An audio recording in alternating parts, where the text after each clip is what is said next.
Good afternoon and welcome to the third floor of City Hall. I'm Larry Holsey, Director of Municipal Information and Communication for the City of Waco. And thank you for joining us for another one of our weekly press conferences and updates using three very special people who have dedicated their time very heavily to do that. We'll follow the same procedure we've done before. We'll have each one of our specialists make a statement, that's opening statement. Then we'll follow that with the questions that I've received and put together through the course of the week. Then we'll turn to the media, and we have 4 media representatives on the phone, and they'll ask those questions live to our panel. And then we'll let them have a closing comment. This is also being recorded in our studio downstairs in first floor City Hall. Full Spanish translation is being recorded in audio, and we'll be laying that on top of the video of this after it's over with, and we'll be airing a full Spanish version for our Spanish speakers to be able to understand exactly what's going on. And always thankfully for being here to help us with that is our council member Hector Sabito to invite our Spanish speakers to watch that video. Hector? Thank you so much, Larry. Para ayudar a nuestros ciudadanos que hablan español a saber lo que se dice durante esta conferencia de prensa, un traductor está grabando una traducción en español en vivo durante esta conferencia de prensa. Esa grabación completa en español reemplazará el sonido del inglés en el video y una versión en español de toda la conferencia de prensa se reproducirá en el canal de cable de la ciudad de Waco aproximadamente a las 4:30 de esta tarde. Puede ver la conferencia de prensa en el canal 10 o por internet en wccc.tv. Larry, thank you so much. Thank you, Councilman Sabito. I appreciate that. Also, down in our studio, we also have an American Sign Language interpreter doing an insert for those. We want all of our community to be involved and know the information that's being heard and talked about today. We're going to open now with our opening comments. We're going to start first with Dr. Griggs from the CEO of the Family Health Center. Dr. Griggs? Thank you, Larry, and thank you, Judge Felton and Mayor Deaver, for the opportunity. I'm going to start with our global case counts in Texas, and then we'll speak about our local circumstances. Worldwide, over 10.5 million cases of the novel coronavirus and 500,000 deaths globally. In the United States, we've seen 2.6 million cases and 127,000 deaths to date from the virus. In Texas, we've had 160,000 cases reported and 2,400 deaths in our state. You've heard me report multiple times on the R naught, or that's the R little zero, or the RT, the effective reproduction rate. That's, again, if you're an infected individual, how many people are you likely on average to infect? The Children's Hospital of Philadelphia Policy Lab, they have been now estimating the effective reproduction rate at a county level. Actually, one of our local pediatricians has connections at the Children's Hospital of Philadelphia and asked them to analyze Mclennan County data and add that into their calculation. And currently, the county level effective reproduction rate that institute is calculating is 4.0, meaning that on average, every person in our county who has the virus is spreading it to 4 others. Again, there's a really concerning fact, given that almost half the spread may be asymptomatic in individuals. The positivity rate, now I'm speaking about Texas, the positivity rate in Texas has ranged around 14% over the past week. We estimate that our local positivity rate is around that same figure. As of this afternoon, Mclennan County has a total number of confirmed cases of 1,068, 844 of which are currently active. As of, again, this afternoon, the Public Health District has received notification of 111 new cases of coronavirus. 38 people are currently hospitalized with COVID-19. 4 of those hospitalized with COVID-19 are currently receiving ventilator support. Both hospitals have ample capacity to manage new COVID-19 cases, including critical care cases, for the immediate future. We have had to date 9 total deaths due to COVID-19 in our county. Total tests completed on Mclennan County residents to date is 18,185 tests. Of note, the health district and others involved are working to update some of the factors, for example, positivity rate on COVID Waco. Please bear with all of us given the increased rates and the work that is putting on the health district. While around 16% of Mclennan County lacks health insurance, the insurance rates among those positive with the coronavirus, so the uninsurance rates among those positive with coronavirus are around 25 to 35%. Race, ethnicity statistics among positive cases reported so far are 42% Latino. And remember, 27% of our population is Latino per the U.S. Census data.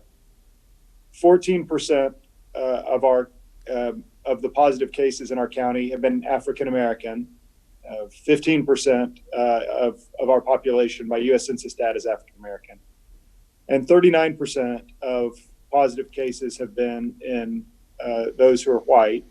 And 55% of our population is white based on U.S. Census data. There have been a total of 5 positive cases since Monday affiliated with nursing homes in Mclennan County. I don't yet have further detail on those. There are 22 positive staff members at the jail and the Jack Harwell Detention Center, and there's a plan being put into place to test inmates.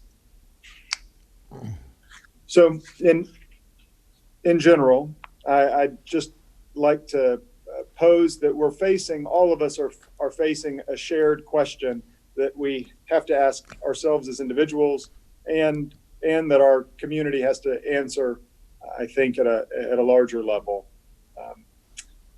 Will we make the health behavior changes that we know protect others based on our best science, or really do we need to wait until each of us are touched by real tragedy, the loss of those that we love, the loss of friends, the loss of family, before we really feel like we're motivated to make the important health behavior changes? It's a hard question. It's not one that any of us want to make. This isn't a pandemic that any of us asked for. But that's the question I think that we're facing right now. And please keep in mind that this requires of all of us some delayed sense of gratification. Our behaviors that we make today, we don't feel the gratification of seeing the numbers come down and the hospital rates come down for some number of weeks. So can we make the decisions in our everyday life today that we will see manifested in the health of our community 3, 4, 5 weeks from now? And that's all I have to say for opening comments. Judge Felton, would you speak next? Yes. Thank you, Dr. Griggs. And, I think we expected a certain amount of increase when the economy started opening, but also kind of in conjunction with the post-memorial, or what might happen post-Memorial Day after there's a lot of gatherings. Post-graduation, both in families and friends who gather for those reasons, and then the total amount of social interactions by primarily the younger folks that's typical during the early part of summer months and schools out and those things as well. I think the amount of positive cases is still surprising considering all that, and it's back to what are the things that people do that could cause this virus to spread even more. And our investigations at this point aren't perfect, but we're at least able to identify to some extent where the source of many of these things are coming from. But with the new numbers out, I'm hoping other people are alarmed as much as we are, that they may need to change how they interact in the community and be responsible for themselves and protecting others as well. So with that, Mayor, I'll turn it over to you and then look forward to any questions we might be able to answer.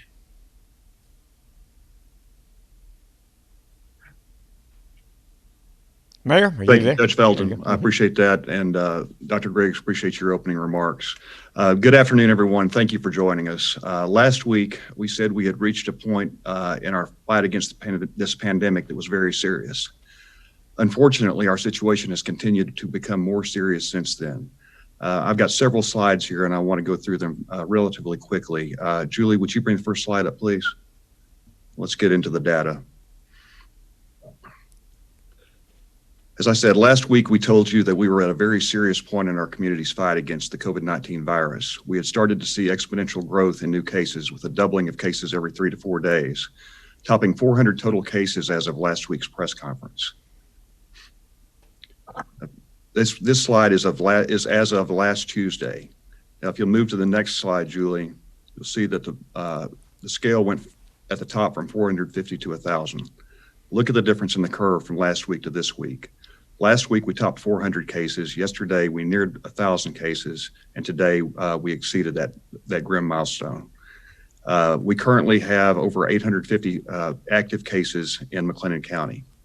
If you'll move to the next slide, Julie. This is our hospitalization. As of last Tuesday, we had reached a level of 13 patients in our hospitals. That was a new high for our hospitals. Next slide. As of yesterday, we had gone from 13 to 30 in our hospitals suffering from COVID-19. The good news is that only 4 of those yesterday were on ventilators. We changed the way that we were reporting critical care because the hospitals are largely putting these patients into ICU now to isolate them from other patients. So now, rather than reporting whether a patient is critical, we're listing them if they're not considered critical just because they're in ICU. They're considered critical if they are on a ventilator. But it's important to recognize that all patients that are in the hospital are generally very, very ill if they're hospitalized for COVID-19. Next slide, please. Last week, we showed that the positivity rate in Texas on a rolling 7-day average had reached almost 10%, which was the number that Governor Abbott has said repeatedly is one of the most important numbers to him, and that if it reached 10%, he would think we were in serious trouble. The reason this number is so important is that it accounts for the increase in tests by making that total number of completed tests the denominator in the equation. That means when the positivity rate is rising, the prevalence of the virus is also rising. Last week, we were approaching 10. Let's move to the next slide, which is Monday's rolling average. As of Monday this week, the Texas State 7-day average was over 12.5% and trending higher. The last 3 days of data have been 14.3%, 13.7%, and 14% respectively. So we know the 7-day average is likely to continue its upward trajectory, meaning the prevalence of the virus in Texas is reaching very concerning levels and has passed the previous high levels from April, immediately prior to us going into our shelter-in-place mode in Waco and in many cities and counties around the state. Next slide, please. This is the positivity rate for Mclennan County. And you can see that while we've talked about this several times before, we were down under 0.5% for very much of May. We are now at 12.25% and trending higher. We also have a number of tests from the last few days that are pending in the labs. And so that number may actually go higher when those results come in. Again, this is important because people continue to say that the only reason that you're seeing higher case numbers is because of increased testing. You can see that on this graph, these blue bars represent the number of completed tests. And they're actually lower for the last few days because of the pending tests. But the percentage of those that are coming back are actually higher, and that's what's really driving the higher case numbers. Next slide, please. Again, I think it's important to realize where we were last week and where we are this week. So as of last week, we had just under 250 active cases. Next slide. As of yesterday, we were at 750 active cases in our county. Today, we have added another 100. Remember, at the beginning of June, we consistently had around 10 active cases on any given day. So you can see that the impact that this is having on our healthcare system, whether these people are hospitalized or not, they are impacting our healthcare system. This continues to be exponential growth. This is what occurred in many places around the world and has ultimately overwhelmed hospitals. And so that's why we have to stay aware of this. Two more slides I want to show you. The next slide shows we were able to brag for several weeks, several months actually, that we had the lowest per capita rate of coronavirus in Mclennan County of any of the counties in the state with a population over 200,000. There are 24 counties in Texas with a population over 200,000. And as late as June 15th, just 2 weeks ago, we still had the lowest per capita incidence of COVID-19 of any of these counties. Next slide. Not anymore.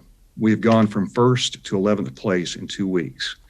Now, this is not a competition between us and other counties, but what I want you to see is how quickly we have shifted from being best to being right in the middle and moving towards the right. We don't want to move toward the right side of that chart. Okay, you can take the slides down, Julie. Thank you. So what can we do? As I said last week, and what we've all been saying over and over again, is we can do the things that we've been told to do by President Trump's team of experts, the Surgeon General, the CDC, by the Texas Department of State Health Services, by our governor's team of experts, and our own local team of health experts and doctors. At this point, I think we need to be behaving as though we are in shelter in place to the maximum extent possible without closing our businesses. We should stay home as much as possible. We need to maintain a physical distance of at least 6 feet from everyone. Continue to wash and sanitize your hands, and don't touch our faces or hands if we haven't recently washed, or don't touch our faces if our hands haven't been recently washed or sanitized. And then the face coverings. We must wear face masks when we're in crowded spaces. If we can do these things, we can keep our businesses open and bring our community back to a relatively safe level. If not, we're headed for trouble. Thank you, and let's take some questions. Okay, let's begin with questions. How do you expect the decision by the Mclennan County Commissioners not to require people to wear face masks in public will impact the spread of COVID-19 locally? Judge Felton, would you address that, please? Yes, thank you. Currently, most of the county population is living in areas where orders with financial penalties are already in place. And most of the people, the population in the community of Mclennan County shop in areas where the penalties in place as well. The Mclennan County order, the difference is there's not a financial burden put on the businesses for not requiring their customers to come in and wear masks, but we strongly suggest, like Bell County, that the businesses do require their customers to wear masks, especially when they can't social distance. And so the risk for those businesses for not doing that is that within a short period of time, the Commissioners Court can meet again and put those more stringent orders in place. And that would be the intention if we don't see them participating in what our efforts are. The Commissioners Court does believe face masks are very important, especially where you can't social distance. We have been active in eliminating activities of large activities where it have been traditionally done during the summertime, where people are very close. It would be more, as you've heard, the West Fest is canceled and Margarita Salsa is now canceled and things like that. And we've been a part of ensuring that happens. But we're keeping a close eye on it. It's about trying to give businesses some break and let them have an opportunity to step up. I was in HEB in Belmead yesterday that is not under any order. Now their company will put in an order beginning today, but there was no sign up requiring wearing masks. But it dawned on me that the public's getting it. There was only 4 or 5 people out of hundreds in that store that did not have masks on, and I was encouraged by that. And so again, the commissioners stand ready to take more stringent action if deemed necessary. Larry, let me follow up on that just a minute, talking Sure. about the penalties against businesses, financial penalties. That is the very last thing that we want to do. I know that there have been some that have been commenting that we're trying to raise revenue or do something else through this mask order. This mask order is a pro-business measure. We are trying to help our businesses stay open. To date, we have issued no fines. We haven't even issued any formal warnings to businesses yet. The businesses are doing a great job. We have been working with them to help them understand what they need to do to comply and keep our county as healthy as it can be so that we can keep these businesses open. The last thing I want to do is issue a fine. At the same time, if a business is just ignoring this requirement, we will issue fines. But so far, we haven't had any situation that's come remotely close to that. Okay. All right. What other avenues can the city and our county pursue to limit the spread of COVID-19 aside from mandating that people wear masks for a few weeks? Well, I'll try to answer that, Larry. There aren't many other things that we can do. The governor has given us discretion over outdoor events that exceed 100 people. So we will be looking very carefully if we get requests for those kind of events. We want to discourage events of that size to the extent possible. I do want to say that I'm not sure that we're talking about wearing masks for a few weeks. I think we may be wearing masks for a few months. If that turns out to be an effective way to control the virus, then it is a very inexpensive and very little impact on our economy from wearing a mask. Again, as we've talked about several times, I hate the fact that it's been politicized because it creates confusion about the idea of wearing a mask. But if we will all wear masks for one another, we can keep our businesses open and keep our economy moving ahead and get this coronavirus back under control in Mclennan County. Should Mclennan County expect to continue to see a rise in people testing positive for COVID-19 at this rate? And is this what July will look like, too? Dr. Griggs, can you take a stab at that? Absolutely. So you'll remember back in April when we were talking about flattening the curve, I cited the Institute for Health Metrics and Evaluation, IHME, out of University of Washington. I'd encourage anyone interested in projections and in specific the way universal masking can change those projections to take a look at IHME's Texas forecast. What it shows is a drop in case counts and fatalities when universal masking is in place.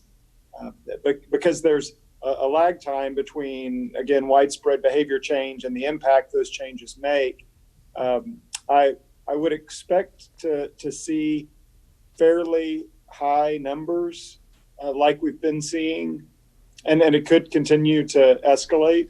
until the impact of masking and hopefully physical distancing measures that are being instituted right now by businesses and families.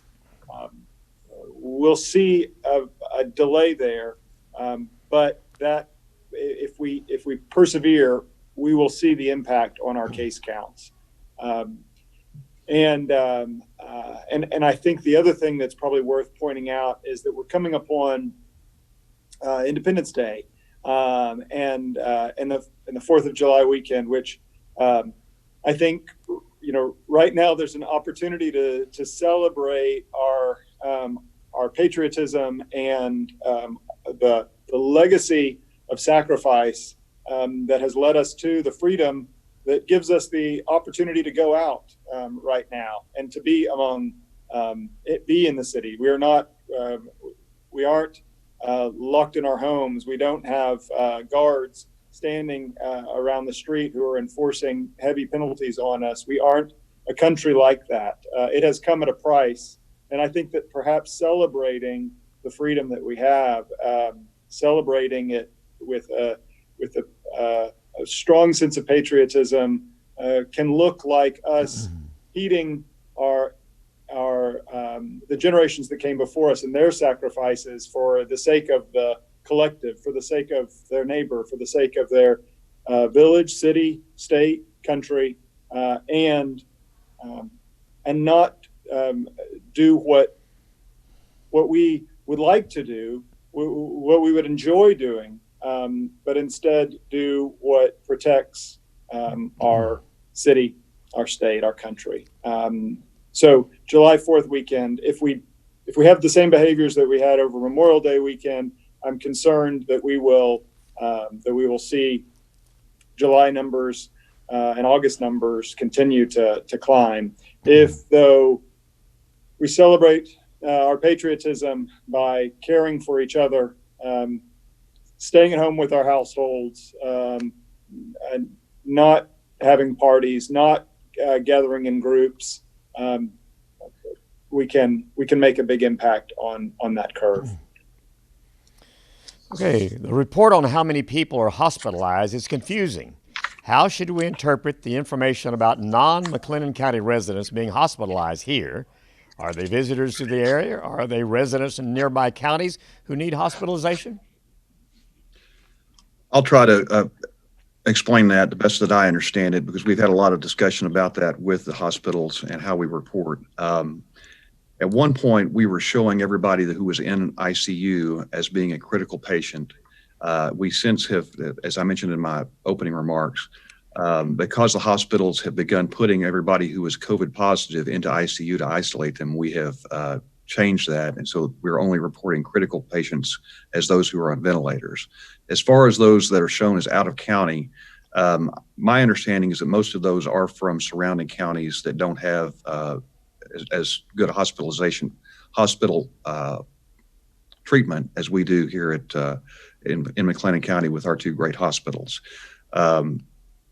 There's also a possibility that there could be a visitor or two in there, but that's unlikely. And the reason that we show all the hospitalizations and not just those who are from Mclennan County is that is really an attempt to show how much capacity we have left in our hospitals. So there are two components there. One is to show, who's in serious condition from COVID-19, but also what's the capacity in our hospitals. Okay. Why is there such a lag of testing numbers date-wise, and why are there so many pending tests? Have the turnaround times from testing labs improved? Yeah, this is a problem. Dr. Griggs, can you address that? Yeah, I wish I could say they have improved across the community. The entire country has seen multiple days of record daily case counts over the past week. Per the CDC, among the states, Texas has the 5th highest case count. And per Johns Hopkins, Texas ranks 9th from the bottom of 50 states in per capita testing. So high rates, and the state has fairly low per capita testing. So I think that reflects part of why we're struggling as a state. Locally, on Friday, the Family Health Center received a letter from the commercial lab that we use, a commercial lab that's used in 7 states, based in Austin, and that letter indicated that they were dealing with the largest daily delivery of COVID-19 specimens to date. They pointed out the national shortages of materials to run their tests, and as a result, they said they were, quote, temporarily suspending all routine COVID-19 testing until further notice. They went on to indicate that they'd continue to service critical care populations, hospitalized patients, and they would work to clear their backlog and add additional staff and resources. So I think it's a reflection of what's happening across the state. We looked into other laboratories and are hearing from multiple laboratories they're feeling the same sort of reaching capacity. And so I'll speak real briefly about the Family Health Center, what we're doing based on that fact, based on we're not able to use our commercial lab for the PCR tests. On Friday, we aggressively moved towards developing our own testing mechanisms in our internal lab and are now able to provide antigen testing. So not antibody testing. It's very different technology than the antibody testing, but antigen testing, which is on par with the original PCR test that we have been doing, particularly in March, April. It is that they are able to demonstrate fairly accurate results in a very short time period, and so we're glad that we're able to offer that, and we'll return back to the PCR testing when the commercial labs have more capacity to test at ambulatory centers like ours. I don't have insurance. Where can I get a test for free? Dr. Griggs, can you speak to that? Yes. If you have symptoms and don't have a primary care team, you can call Ascension Providence, Baylor Scott and White Hillcrest, or Family Health Center. I'll speak specifically to Family Health Center. Family Health Center doesn't turn anyone away for inability to pay. And we have a new patient hotline that I'll provide for you. And anyone who is uninsured or otherwise who needs an appointment to establish primary care and to begin an evaluation for COVID-19 symptoms can call our hotline at 254-313-4610, 313-4610. And even if you don't have health insurance, we'll do our best to get you in the same day if you can call us before 2 p.m. Otherwise, it might end up being the following day.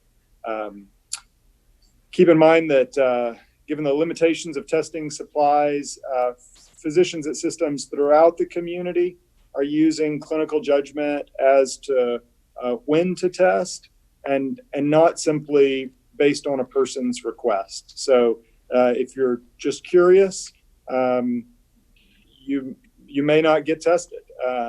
There needs to be symptoms and symptoms that suggest to a physician that this might be COVID-19 to be tested, at least in our system.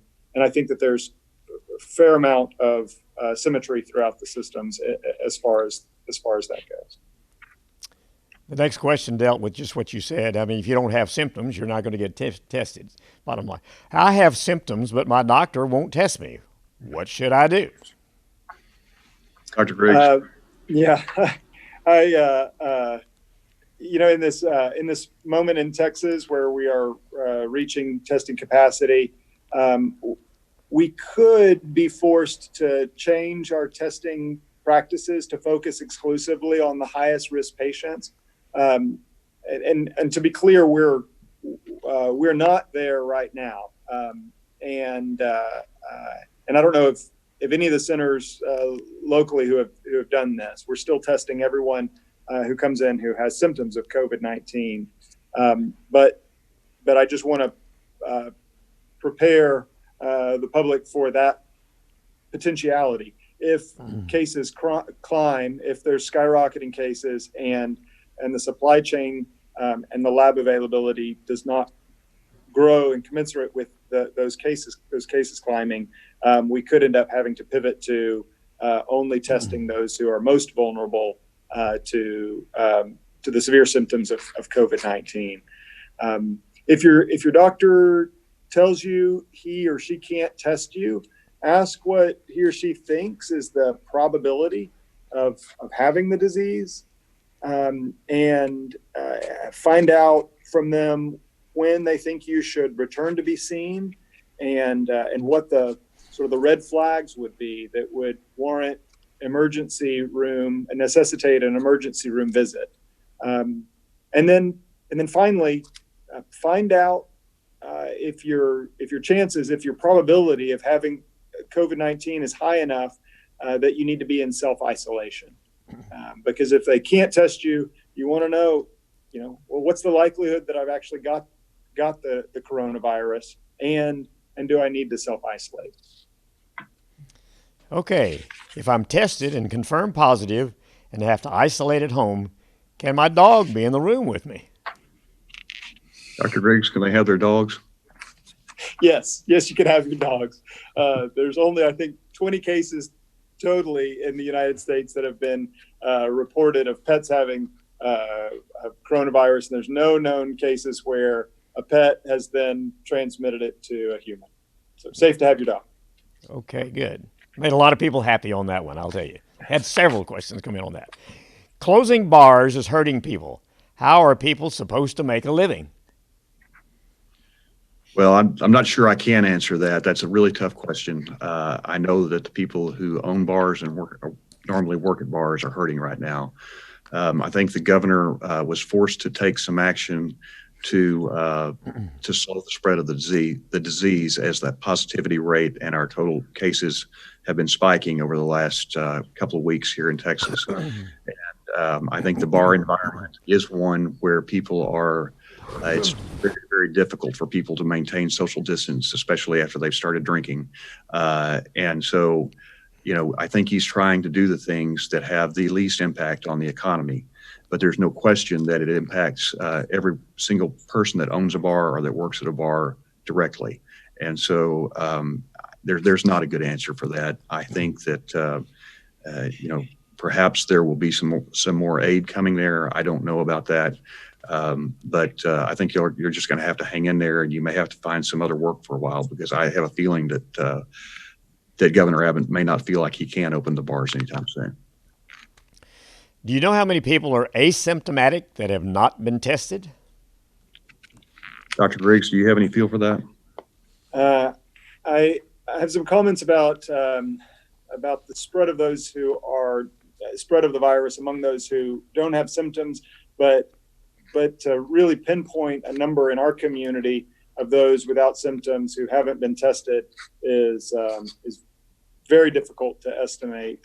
I may have shared before that New England Journal published an article describing that in a maternity ward in the midst of the surge in New York City, the maternity ward in New York City was testing everybody who came through the doors, every woman that came through the doors. 15% of that population was positive, and 88% of those tested had no symptoms at all. So 88% of those who had a positive test were asymptomatic. More recent article published in the Annals of Internal Medicine. This was published last month in June. They looked at 16 cohorts of people, and their conclusions were that asymptomatic people accounted for around 40 to 45% of coronavirus infections, and that those could transmit the virus to others for an extended period of time, even in certain cases up to more than 14 days. You may have seen or heard the report that Dr. Anthony Fauci explained in an interview that the spread among individuals without symptoms may be responsible for 25 to 45% of transmission. So know that it is getting spread by individuals who don't have symptoms. It could be spread by you listening to the press conference. It could be any one of us who has the virus, don't know it, and could be spreading it, which is why it is so imperative that we wear a mask in order to protect others, why we stay physically distanced, and why we avoid clusters of groups, why we wash our hands, and why we do all of these things that we have been saying over and over again, because we don't know who has the virus and is transmitting the virus and who doesn't. Also, I would just encourage everyone. I hear reports about what's circulating in social media. Don't get caught up or duped by the conversation around this particular scientific claim around low rates of asymptomatic cases and extrapolate that. I think that what happened recently when there was a report about asymptomatic cases, it got taken out of context, and so there was widespread conclusions in social media that this was not in fact occurring. Asymptomatic spread was not.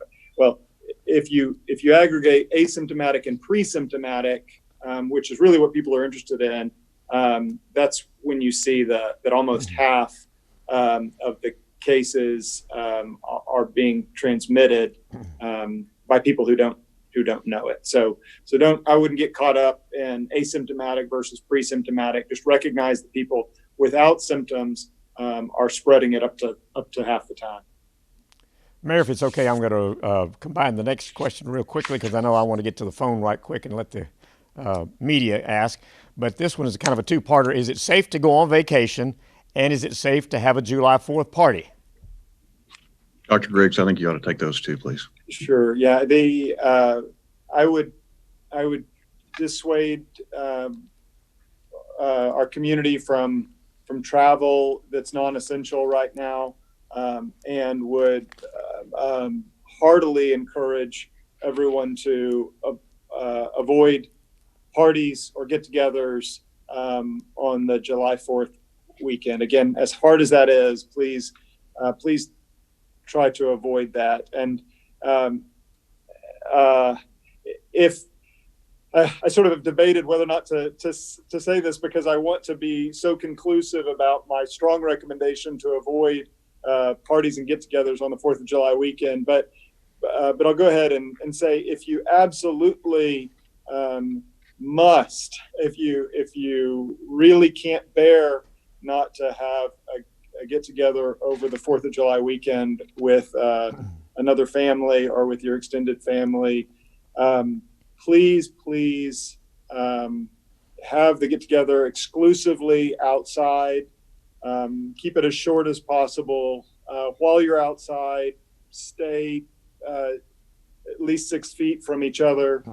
Please mask, wash your hands, don't hug or embrace. So obviously that is only for those who really just utterly cannot resist getting together over the 4th of July weekend. Mayor, I'm going to let you take over here and run the calls that we have waiting on the phone. Okay, thank you, Larry. We have 4 callers, I believe, and we'll try to take 2 questions from each of you. The first one I have is Drake Lawson from KWTX. Drake, are you there? Yes, sir, I'm here, Mayor. We had a question for you regarding the inmates. I know that it was talked about that the inmates are going to be tested. I believe at one point in time it was said that the inmates were going to be tested. Were the inmates in Mclennan County ever tested? And what were those tests? And if they were not tested, why was that decided? And do we know if that's an accurate representation of no inmates having positive tests at this time? Judge Felton, can you speak to that? Well, I know when an inmate's taken into intake, in other words, when they're admitted and signed into the facility, that they are kept quarantined for 14 days with that group that they came in with. Up to date now, we have not had any inmates that showed any symptoms. But of course, we have had employees that work at the jail, the jailers, and maybe some administrative staff have tested positive, and we've done contact tracing and all of that. Most of it, they're from what we can tell, they're not those folks. The jailers, they got it in their socializing outside of work. They did not pick it up in work. We require face mask in the jail at all times, and so we feel confident that they contracted this when they went home. But Judge, is there a plan to test the inmates at this point? Yeah. I am, and we're yes, it is, and we are trying to get the details now when that would start. It will be fairly quickly.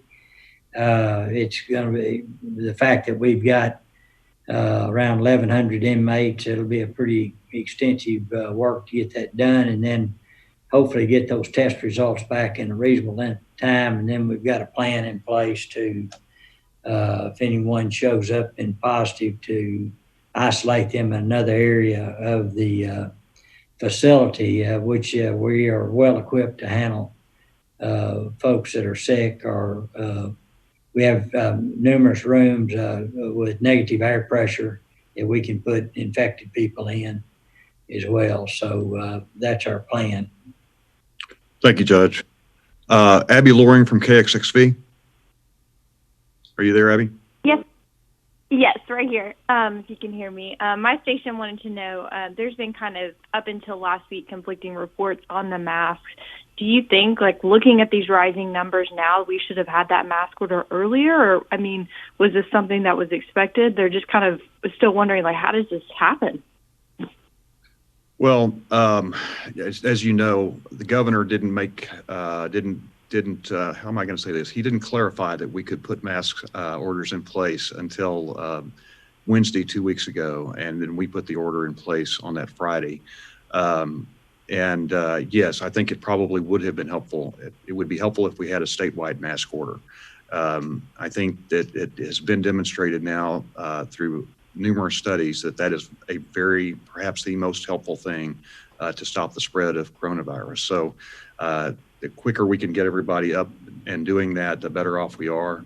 But we know that it takes between 2 and 3 weeks to see a measurable difference in the data after you make some change in behavior. So we would expect that the cases will continue to rise for a while, even with the combination of the mask orders that have gone into place and the closing of the bars. It'll take a while to see that in the numbers. Dr. Griggs, anything to add to that? No. Okay. Okay, thank you. Brooke Crum from Waco Trib. Brooke, are you there? Yes, I'm here. Go ahead. Just had one question for you guys. Looks like Greg Hyundai or Honda, one of them, has put up a sign saying that they are not going to require masks. They have a creative interpretation of your order, Mayor, saying that they can socially distance, so masks are not needed. Are they interpreting the order correctly? Are they within their rights? What's your response to that? Well, Brooke, the order does say that masks are required in situations where social distancing can't be maintained. So, we may need to ask our, I was not aware that they had taken that position. We may need to ask our code officers to take a look at that and see whether they believe they can, in fact, maintain social distancing or the physical distancing requirements. If so, then I would say that they would be in compliance. So we'll just have to take a look at that. I wasn't aware of it. Thanks for bringing that up. Did you have a follow-up question, or do you want me to not call on you the second time around?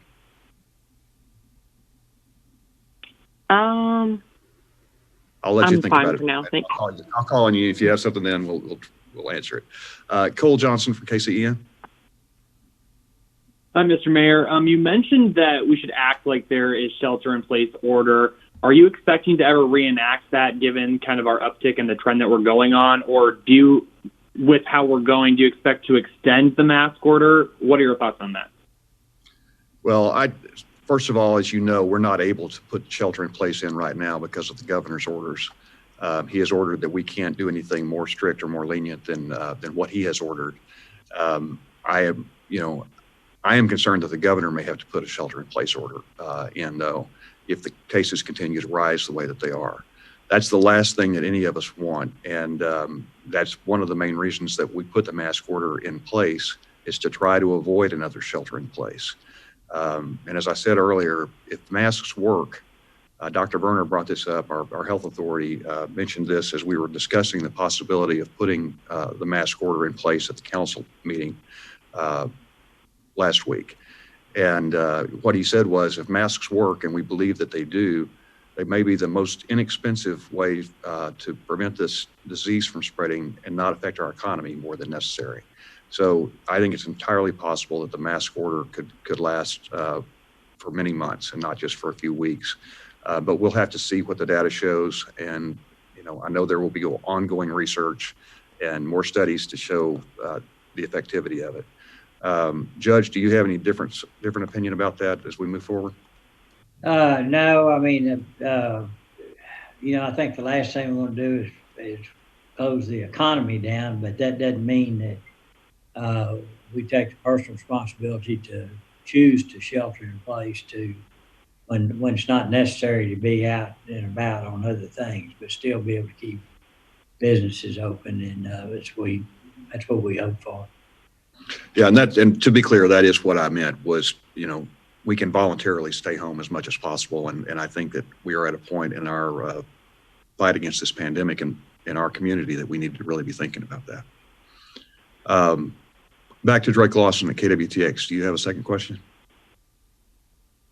Yes, sir, Mr. Mayor. I had just one last question, and you or Felton or anybody can jump in on this, but I just wanted to maybe give you guys the chance. I know you've done this plenty, but there's a lot of people who are on the fence about masks. There's a lot of people who question whether it actually works, and there's even kind of false rumors out there that it might be bad for your health, that doctors we have interviewed say that's not true.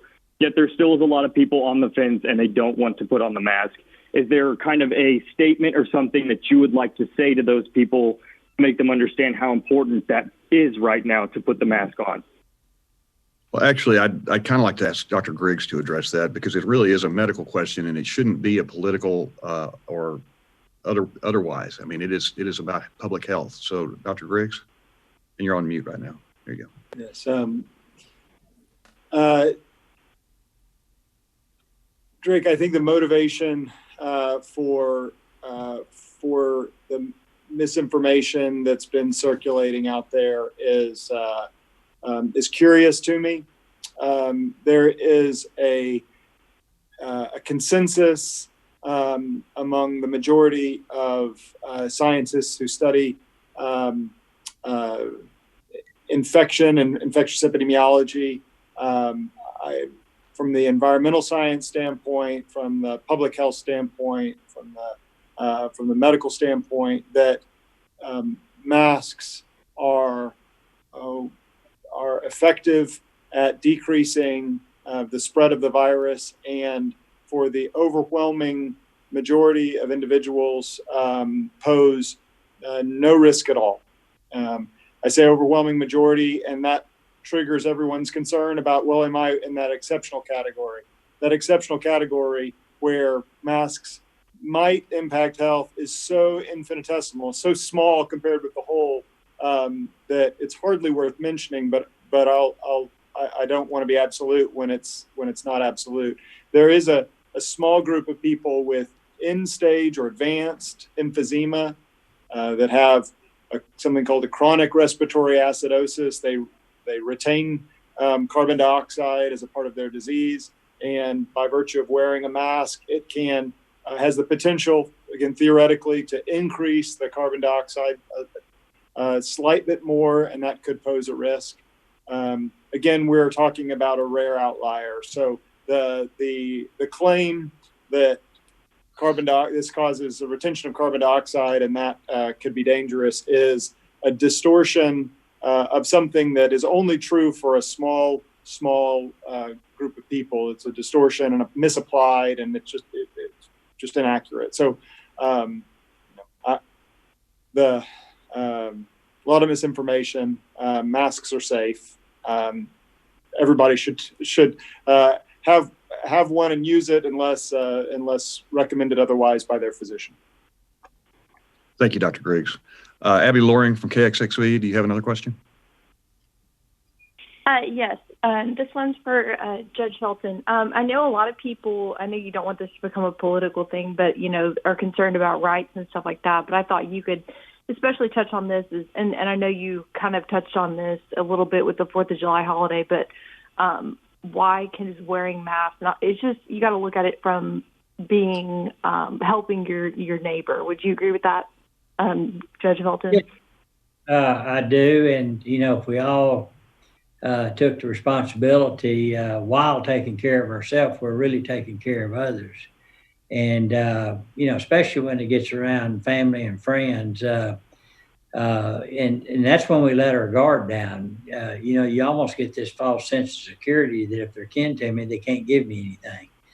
But that's not true. And a common thing that happens in there is your kids and grandkids bring home more colds and those things all the time during their life. But I do think that this is all, and I've said it many times, it's all on us as individuals to be responsible, be good citizens, and do what the experts advise you to do. I will say one thing: the most common advertisement that's on Facebook and any of the other places now is face mask, and all the different kinds. And so you surely can find one that fits you better or more comfortable than others. And that's what I've been doing, going through different varieties of them. But it's not the most comfortable thing all the time, but it's beats alternative. Thank you, Judge. Brooke, do you have a second question? No, thank you. Okay, thank you, Brooke. Cole Johnson at KCEN, do you have another question? Yes. You guys kind of touched on this a little bit, but with the holiday weekend coming up, everyone's going to be wanting to be out and about on the water, things like that. Is there a message that you have for folks coming in the holiday weekend, or how worried are you guys about an increase in cases given the holiday? Well, I'll touch on this a little bit and then let Judge and Dr. Griggs weigh in. I think it's a huge risk. I think that people are more used to getting together and celebrating on the 4th of July than Memorial Day. And we've seen what happened after Memorial Day. So for the good of our community, for the good of your family, for your parents and grandparents, just please take heed of what's happened already in our community and the unbelievable spike in cases that we're seeing right now. Yes, I'm extremely concerned about it. Judge? Yeah, I agree. This is one of those, we should be starting to improve, but when the 4th comes up, then that's going to cause another opportunity for the transmission of the virus, which is caused from other activities prior to this. So, as mentioned before, outdoor activities, if you're going to choose one, is one of the better ones, which would be, could be swimming or boating or fishing, those kind of things. But just try to stay out of the crowds, and if you're going to be around someone, keep distance and wear a mask when appropriate. Dr. Griggs, I'll let you add anything to that you would like, and then go ahead with your concluding remarks. Yeah, no, I just would agree wholeheartedly with what Mayor, you and Judge already touched on. We have an opportunity to this weekend to make a difference. And just would encourage everyone to, if you already have plans, to call and make the hard decision to cancel those plans. And if you're in the process of making plans, think about your household, how to celebrate our country and Independence Day with your household. My other concluding remarks, really just a couple of bits of helpful information that have come to me in the last week that I wanted to share that I haven't gotten to before. One is an update from the CDC about underlying health conditions, and I realized that I hadn't touched on this in a number of weeks, and so wanted to revisit this and share the updated information. So CDC shared that those health conditions. So first of all, let me say we know that age has the strongest association with this of succumbing to the complications of COVID-19. So I'm talking about fatality, ICU, and fatality rates. So age begins to creep up, have an impact creeping up around 50 years old.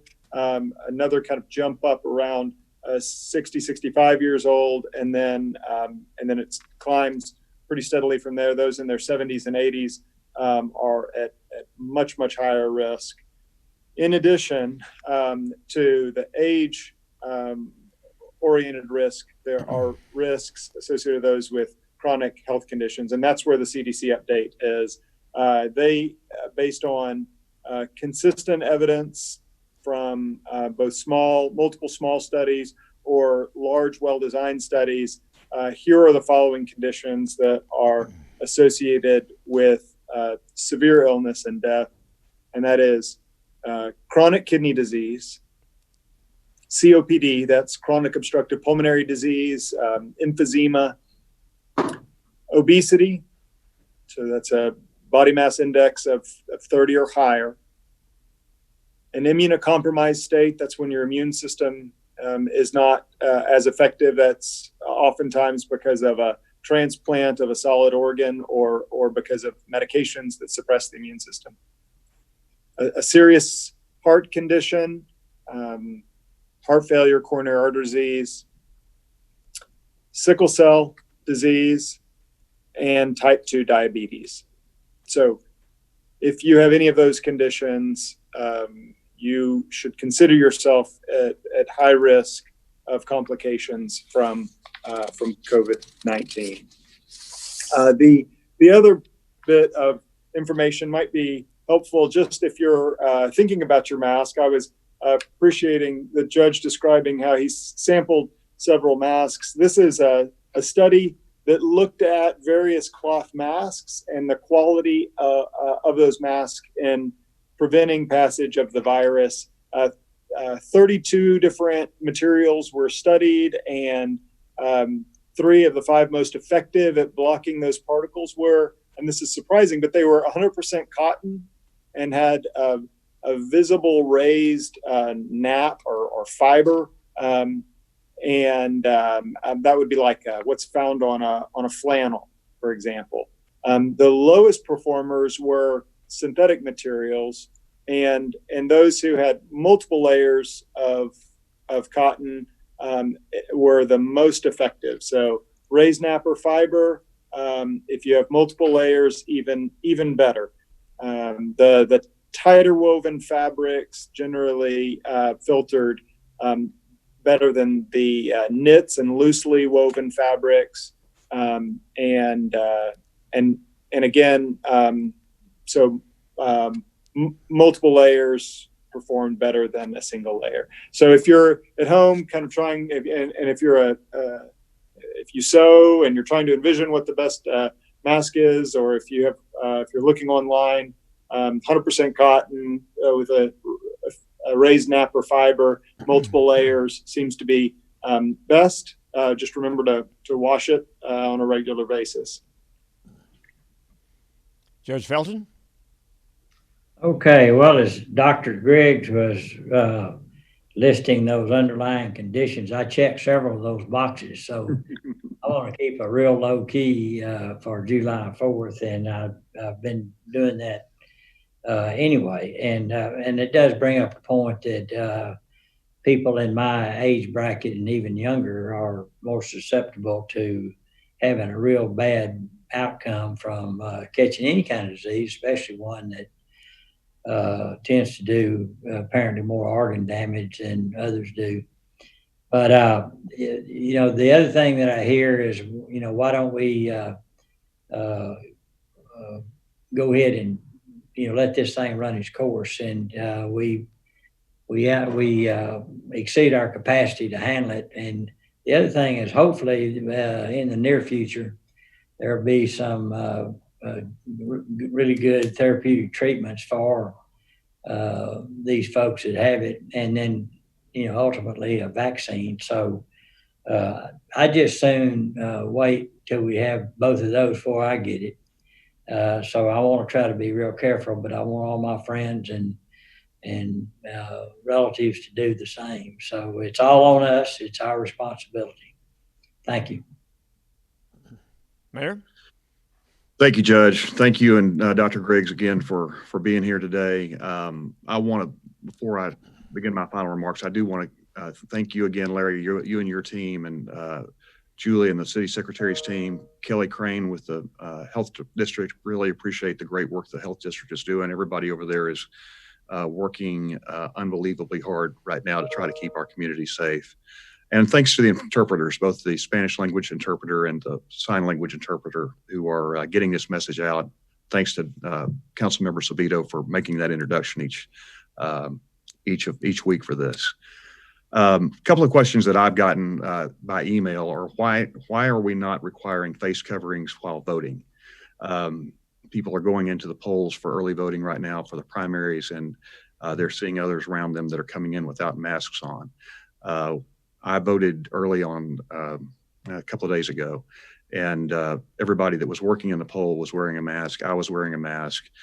In fact, the two people that came in behind me, who were the only other voters that were there, were also wearing masks. We're not in a position as a city or a county to order that. That is a matter of state law. And unfortunately, we don't have any say over that. But I would really encourage everybody that goes to vote to please wear a mask to protect the other voters and the poll workers that are there. I will say that they were doing a great job of running that the poll where I was. Everything was being done possible to keep voters and the workers safe there. But if you will wear a mask when you go in, you'll help protect that situation. And a lot of those poll workers are in the they're a little bit older than our average. As I said before, I want to be clear that this face covering requirement is a measure that is hopefully will help us become healthier in our community while keeping our businesses open. It is so important to us not to have another ordered shelter in place. And if our numbers continue to go up, at some point, our health system will become overrun. And so we have to watch that. It is our responsibility to watch that. And we'll take whatever measures are necessary that are we're allowed to do under the governor's orders. But if we can just all work together by wearing these face coverings and doing all the other things in conjunction with that we've been told to do, we can bring this thing back under control. I want to tell you two quick conversations that I had over the last 2 days. Yesterday, I was on the phone with a young mother of 2 young children who contracted COVID-19 at work. She caught it from a coworker. This was before the mask order was in place.